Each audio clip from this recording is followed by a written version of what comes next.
Hello friends, class 8, chapter 5, Inside the Atom, part 3.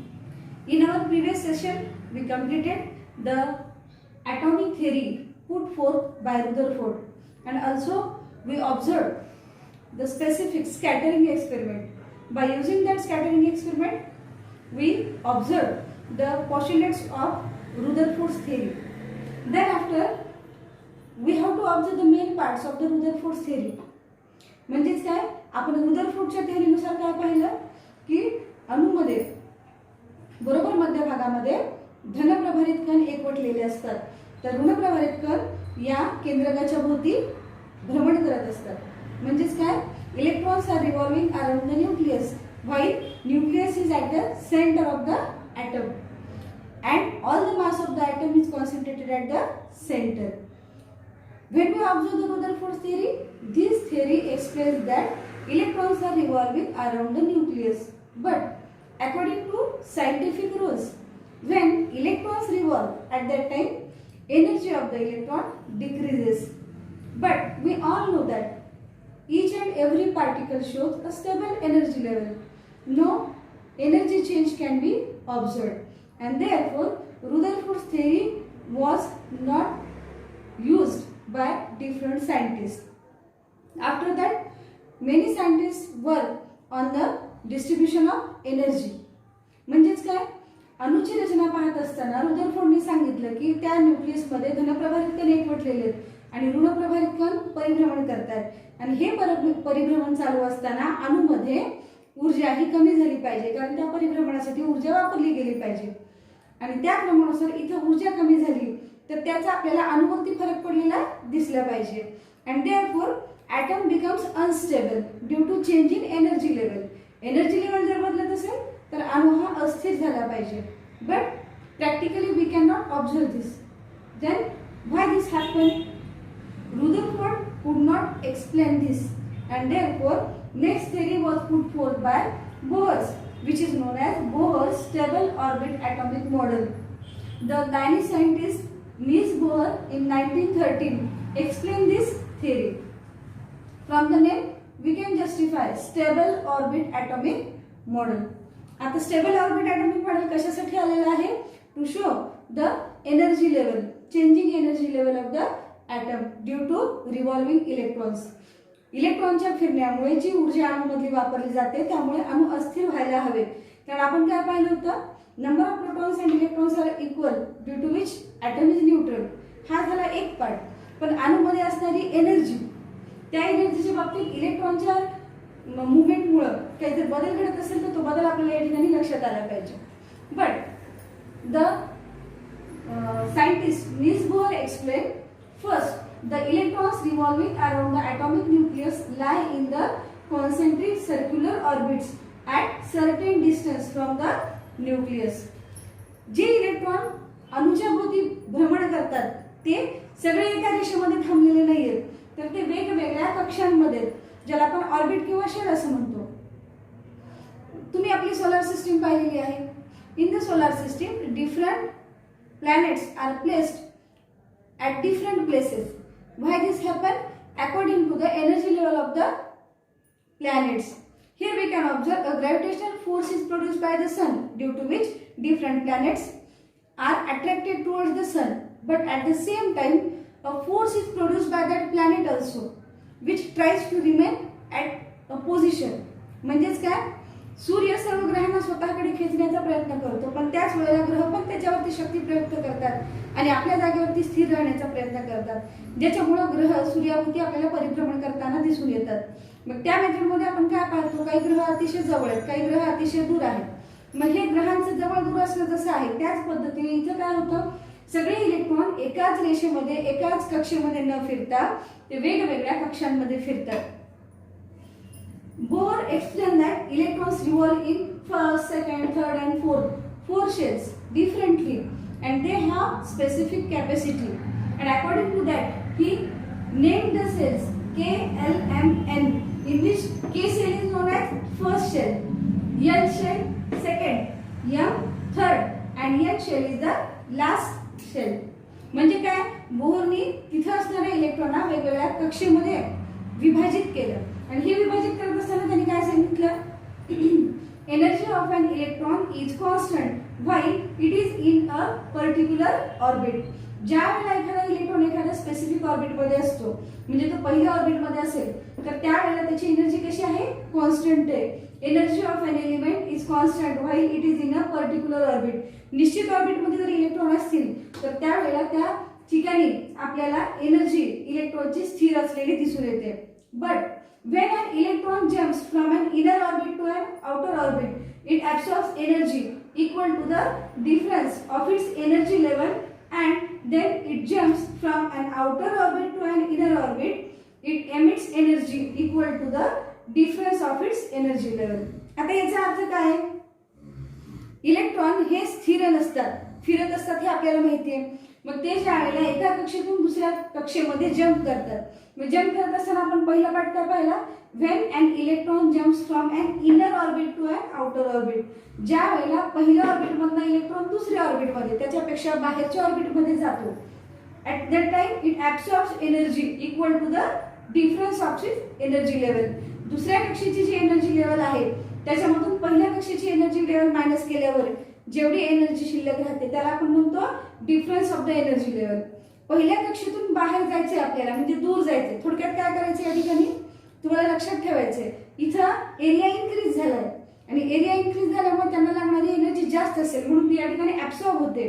Energy is utilized by this electrons to pass the shell. एका shell मधून दुसऱ्या shell मध्ये जाण्यासाठी त्यांना energy जास्त लागेल आणि त्या क्रमानुसार second part that we observe when it jumps from an outer orbit to an inner orbit. ज्या वेळेला तो चौथ्या ऑर्बिट मधून तिसऱ्या ऑर्बिट मध्ये येईल इथपर्यंत त्याचं अंतर जास्त आहे. आता उदाहरणादाखल जर आपण पाहायचं झालं तर आपल्याला शाळेपासून मिनी मार्केटला जायचं आहे आणि शाळेपासून गोलाईमध्ये जायचं आहे. आपल्याला अंतर कुठलं जास्त आहे गोलाईचं. मग गोलाईमध्ये जात असताना आपल्याला या ठिकाणी एनर्जी लेवल जास्त लागेल बरोबर आहे. पण आपल्याला जर गोलाईपासून मिनी मार्केटला वापस यायचं असेल हे जे आपण डिस्टन्स पाहतोय शाळेपासून गोलाईपर्यंत हे डिस्टन्स जास्त आहे तिथे एनर्जी जास्त लागेल चालण्यासाठी. पण तेच तुम्ही त्यातला अर्धच डिस्टन्स गोलाईपासून मिनी मार्केट पर्यंत येत असाल तर त्याला शाळेत इतकी एनर्जी लागेल का नाही कारण या ठिकाणी डिस्टन्स कमी आहे. इन द सेम वे इथे काय होतं ऑलरेडी एक्सेस एनर्जी असणारा एलिमेंट मध्ये येतोय ज्यामुळे इथे एनर्जी काय होते एमिट होते.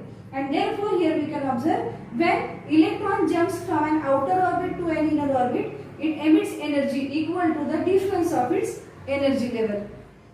त्या दोन कक्षांमधल्या एनर्जी लेवलचा जो डिफरन्स आहे तेवढ्या प्रमाणावरती तो एनर्जी या ठिकाणी एमिट करतो. म्हणजेच काय बाहेरच्या कक्षेत जात असताना तो एनर्जी घेतो आणि आतल्या कक्षेत येत असताना तो एनर्जी बाहेर टाकतो. And in this way energy level of that atom remains constant. हे का शक्य आहे because electrons can jump from inner to outer orbit और आउटर टू इनर ऑर्बिट. मग आता हे कसं काय पॉसिबल आहे because electrons have their own energy and they are revolving around the nucleus therefore they can jump by changing their energy level. त्यांच्या energy लेवलमध्ये बदल करून ते अशा प्रकारच्या बदलांना सामोरे जातात ज्यामुळे आपल्याला अणुमधल्या ऊर्जेमध्ये कोणताही बदल झालेला दिसून येत नाही. These are known as the postulates of Bohr's atomic model. Bohr's atomic model काय सांगते हा सेंटरला रेड कलरचा जो दिलाय हा न्यूक्लियस आहे. या न्यूक्लियसच्या बाहेर वेगवेगळ्या शेल आहेत. शेल म्हणजे कक्षा. तुमचे कसे वर्ग असतात 5वी 6वी 7वी 8वी तशा ह्याच्या ह्या कक्षा आहेत. पहिली कक्षा भरल्याशिवाय आपण म्हणजे 5वीला पास झाल्याशिवाय आपण 6वीला जाऊ शकतो का नाही. तसं पहिल्या कक्षेपासून इलेक्ट्रॉन याच्यामध्ये फील व्हायला सुरुवात होतात आणि जशी जशी इलेक्ट्रॉनची संख्या वाढत जाईल तसं तसं ते बाहेरच्या कक्षेत जातात. And according to the level energy level number of electrons of each shell are definite. म्हणजेच काय प्रत्येक शेलमध्ये किती इलेक्ट्रॉन असतील हे या ठिकाणी डेफिनेटली फिक्स असतं. आणि हे कशामुळे फिक्स आहे तर त्या एनर्जी लेवलमुळे. तेवढ्याच एनर्जी लेवलचे तेवढेच इलेक्ट्रॉन तिथे स्थिर राहू शकतात बाकीचे बाहेरच्या कक्षेमध्ये ढकलले जातात. And in this way we can observe energy level of the atom remains constant due to changing energy level. त्यांची एनर्जी लेवल सातत्याने बदलतीये कक्षा बदलल्याच्या नंतर. मध्ये आल्यानंतर कमी होते बाहेर गेल्यानंतर वाढते पण रॅन्डमली टोटल एनर्जी मात्र कॉन्स्टंट राहते. And in this way we can observe the postulates of Bohr's atomic model which explain the decrease in energy level and increasing energy level due to changing shell. Now, according to this, we can observe different examples. याचे तुम्हाला पहिले example दिलेले कोणतं आहे ते when table salt is thrown on LPG gas stove flame. आपण जर गॅसच्या जाळ्यावरती थोडंसं मीठ शिंपडलं तर त्यावेळेला काय होईल immediately yellow sparks form on that place. त्या ठिकाणी पिवळसर रंगाची ऊर्जा आपल्याला बाहेर पडलेली दिसून येते. आता इथं काय झालेलं आहे पहा सोडियम क्लोराईड मध्ये असणारी जी एनर्जी आहे ती त्या ठिकाणी पिवळ्या रंगाच्या लाईटच्या स्वरूपामध्ये बाहेर पडली. एनर्जीचे ट्रान्समिशन एका फॉर्म मधून दुसऱ्या फॉर्म मध्ये झालं. हीट एनर्जी म्हणून ते काय आहे या ठिकाणी तुम्हाला लाईट एनर्जी मध्ये कन्व्हर्जन दिसते. दुसरं एक्झाम्पल तुम्हाला दिलंय if sodium metal put in water it burns to give yellow flame. जर सोडियम मेटल पाण्यामध्ये ठेवला तर तो काय करतो लागलीच पेट घेतो आणि पेट घेतल्याच्या नंतर आपल्याला त्या ठिकाणी येलो फ्लेम तयार झालेली दिसून येते. इथे ही येलो फ्लेम तयार होण्यासाठी ती एनर्जी या ठिकाणी एमिट होते. Now we can observe on road sodium vapour lamp gives yellow colour light. आता आपल्याकडे ह्या लॅम्पचा वापर मोठ्या प्रमाणावर केला जात नाही पण पूर्वीच्या काळामध्ये हे सोडियम लॅम्प मोठ्या प्रमाणावर रस्त्यावरती लावले जायचे. संध्याकाळी त्याचा पिवळसर प्रकाश पडायचा. The yellow light given by these all processes is nothing but the energy level change in energy level of the sodium. सोडियमच्या एनर्जी लेवल मध्ये झालेल्या बदलांचा हा परिणाम आहे. Now remember one thing though Bohr explain the atomic structure many scientists tried to explain the structure of atom and according to efforts of different scientists a special branch of science is working for the atomic structure. We can explain it in a separate way as quantum mechanism. या quantum mechanics मध्ये आपण काय पाहतो ॲटमचं structure वेगवेगळ्या शास्त्रज्ञांनी explain केलं आणि त्या सगळ्यांना एकत्रित करून आपण एक ठराविक ॲटॉमिक स्ट्रक्चर निश्चित केलं जे आज आपण वापरतो. It means that atomic structure given by different scientist. काय आहे हे ॲटॉमिक स्ट्रक्चर इथे मी तुम्हाला डायग्रामॅटिक फॉर्म मध्ये दिलेलं आहे. ही बुक मध्ये डायग्राम दिलेली नाहीये फक्त तुम्हाला समजावं म्हणून मी एक्सप्लेन केली आहे. बोहरनी रुदरफोर्डनी सांगितल्याप्रमाणे प्रत्येक ॲटमच्या सेंटरला एक न्यूक्लियस असतो ज्याच्यामध्ये त्याचं पूर्ण वस्तुमान म्हणजे मास एकवटलेलं आहे आणि इलेक्ट्रॉन्स हे त्याच्या भोवती फिरतात. भोवती फिरत असताना ते वेगवेगळ्या कक्षांमध्ये फिरतात. You can observe the first shell. पहिल्या शेल मध्ये मी इथे एक आणि इथे निळ्या रंगाचे डॉट दिसतात. These are nothing but the electrons. हे इलेक्ट्रॉन्स दिलेले आहेत. पहिल्या कक्षेत फक्त 2च इलेक्ट्रॉन आहेत. दुसरी कक्षा आहे ज्याच्यामध्ये 2, 4 आणि 6 एकूण 6 इलेक्ट्रॉन आहेत. मग आता या ॲटम मध्ये एकूण टोटल इलेक्ट्रॉन किती झाले there are all together 8 electrons are present which are revolving around the nucleus. मग त्याच्यामध्ये प्रोटॉन किती असतील आपल्याला रुदरफोर्डचा नियम माहिती आहे. Atom is electrically neutral. जर त्याच्याकडे 8 इलेक्ट्रॉन असतील तर प्रोटॉन सुद्धा किती असतील 8. मग मला सांगा आपण आपल्या पूर्वीच्या वर्षांमध्ये शिकलेलं आहे की नंबर ऑफ प्रोटॉन्स और number of electrons is nothing but the atomic number of that element. मग या क्रमानुसार 8 हा ॲटॉमिक नंबर असणारा एलिमेंट कोणता आहे हा कोणत्या एलिमेंटचा ॲटम असेल. This is example of atomic structure of oxygen. हा ऑक्सिजनचा स्ट्रक्चर आहे ज्याच्यामध्ये आपण फर्स्ट शेल आणि सेकंड शेल पाहिले. Now we have to observe the atomic structure. When we observe the atomic structure atom consists of 3 different types of particles but these 3 particles are divided into 2 parts that is subatomic particles are 3. एकूण 3 subatomic particles आहेत. त्या subatomic particles पैकी पहिला part आपण पाहतो nucleus. ज्या nucleus मध्ये असणाऱ्या पार्टिकल्सला आपण न्यूक्लियस म्हणून ओळखतो. Nucleus consists of 2 different types of particles which are known as nucleons in which first one is a proton and second one is a neutron. While the extranuclear part म्हणजेच काय आपण या ॲटमचे डिव्हायडेशन करताना पहिल्यांदा हा न्यूक्लियस गृहीत धरला पहिला पार्ट आणि सेकंड पार्ट एक्स्ट्रान्युक्लियर न्यूक्लियरच्या बाहेरचा पार्ट. मग न्यूक्लियरच्या बाहेरच्या एक्स्ट्रान्युक्लियर पार्ट मध्ये आपल्याला काय दिसतंय फक्त इलेक्ट्रॉन्स आणि शेल त्यांच्यामध्ये असणारी एम्प्टी स्पेस आणि according to that third particles are electron. म्हणजेच काय अणूच्या संरचनेमध्ये त्यात एकूण 3 सबएटॉमिक पार्टिकल्स असतात ज्यापैकी 2 न्यूक्लियस मध्ये असतात ज्यांना आपण न्यूक्लियस म्हणतो. त्यापैकी एक प्रोटॉन दुसरा न्यूट्रॉन. तर एक्स्ट्रा न्यूक्लियर पार्ट मध्ये इलेक्ट्रॉन्स असतात. Now we have to observe the properties of proton. When we think about the proton, proton is positively charged particle present in the nucleus of the atom which carries positive charge. आता हा positive charge नक्की किती असतो?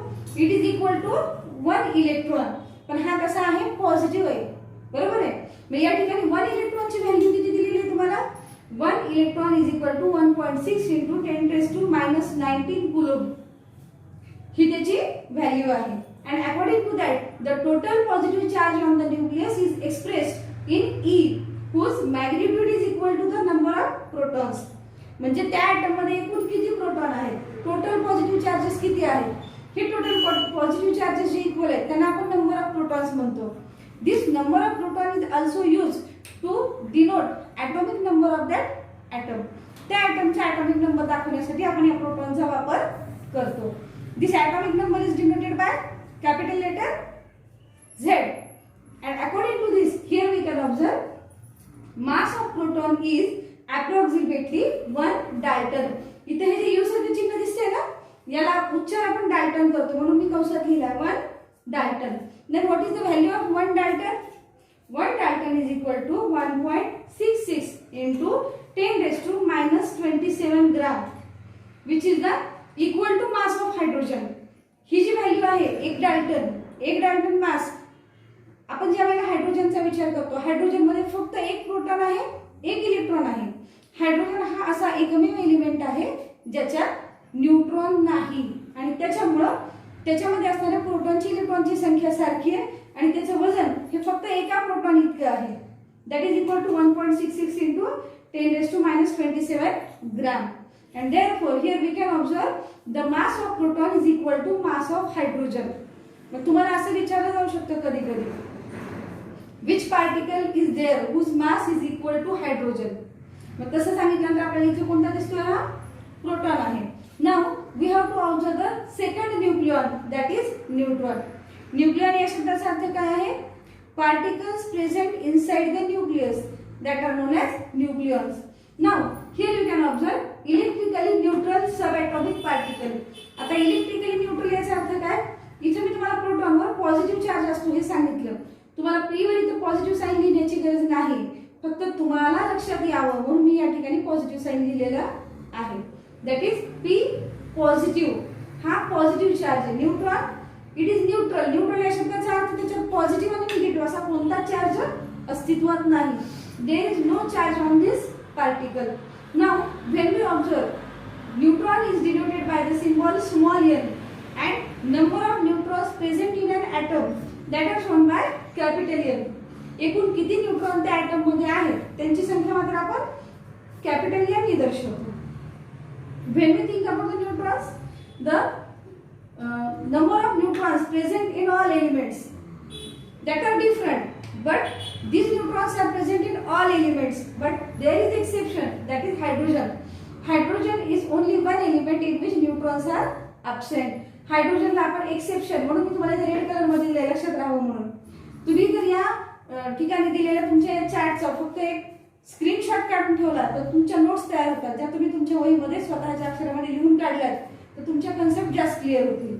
Now here we can observe mass of neutron. Mass of neutron is approximately equal to 1 dalton. प्रोटॉनचा जसं आपण mass पाहिलं तसंच याचं सुद्धा mass equal to proton that is 1 dalton आहे. म्हणजेच काय प्रोटॉन आणि न्यूट्रॉन या दोघांचेही मास आपण इथं एका प्रोटॉन आणि एका न्यूट्रॉनच्या मास विषयी विचार करतो. मग जेवढे प्रोटॉन जेवढे न्यूट्रॉन एखाद्या ॲटम मध्ये वाढत जातील तेवढं त्याचा ॲटॉमिक मास इन्क्रीज होत जाईल. Now what is mean by the atomic mass? Atomic mass is nothing but the sum of number of protons and number of neutrons. Here we could not consider mass of electrons because mass of electrons is negligible. इलेक्ट्रॉनचं मास हे इतकं कमी आहे की ते मोजण्याची गरज नाही. आता उदाहरणादाखल तुम्ही तुमचं वेट करायला गेलात, समजा ते वेटाला आपण गृहीत धरू 40 किलो 45 किलो, मग त्यानंतर मी तुम्हाला कटिंग करायला सांगितलं, पुन्हा वेट करायला सांगितलं तर 5-6 किलो वजन कुणाचं कमी होईल? शक्य आहे का? म्हणजेच काय आपल्या शरीराच्या मानाने केसांचं वजन अतिशय कमी असतं, याला आपण म्हणतो निग्लिजिबल. म्हणून ॲटॉमिक मास काउंट करत असताना आपण फक्त न्यूक्लियॉन्सचं जे मास आहे तेवढंच गृहीत धरतो.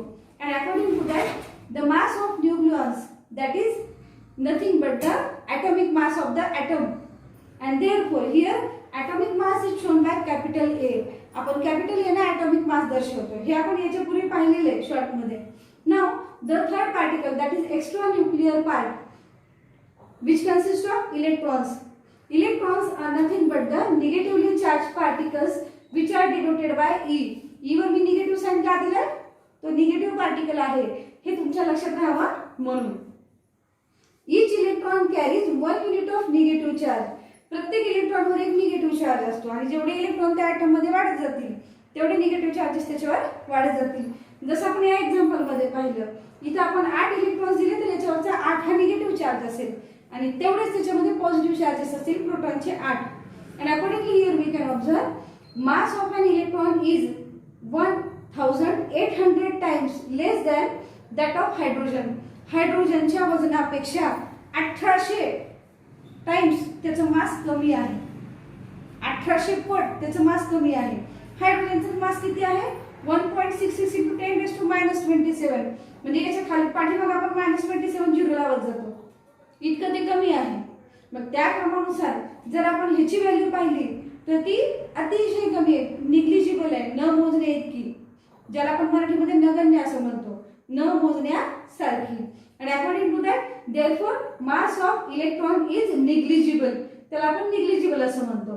Now energy is denoted by number of shells, that is energy is denoted by number of shell, म्हणजे याच्या जशा शेल इन्क्रीज होत जातील त्या प्रमाणानुसार याच्या एनर्जी लेवल मध्ये बदल होत जातील. लक्षात आलं?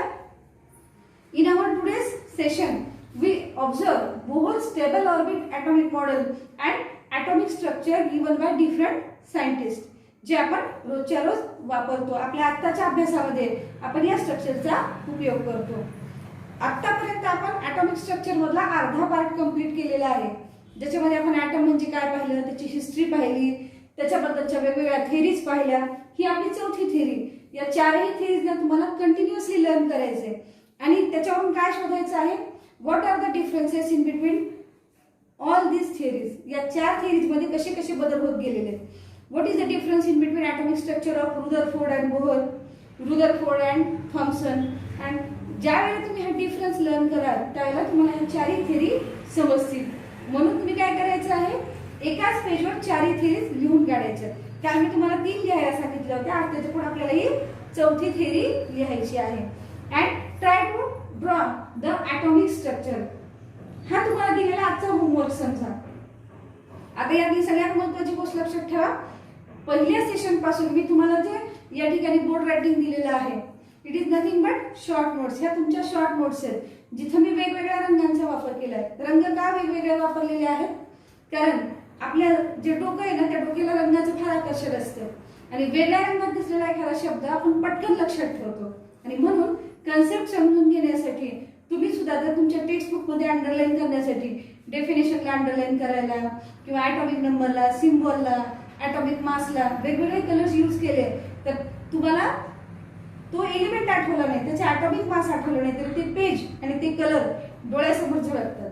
आणि म्हणून हे नोट्स तुम्ही सगळ्यांनी वहीमध्ये लिहून काढायचे किंवा किमान याची स्क्रीनशॉट घेऊन प्रिंट काढा, जेणेकरून तुम्हाला वाचायला ते सोपं जाईल.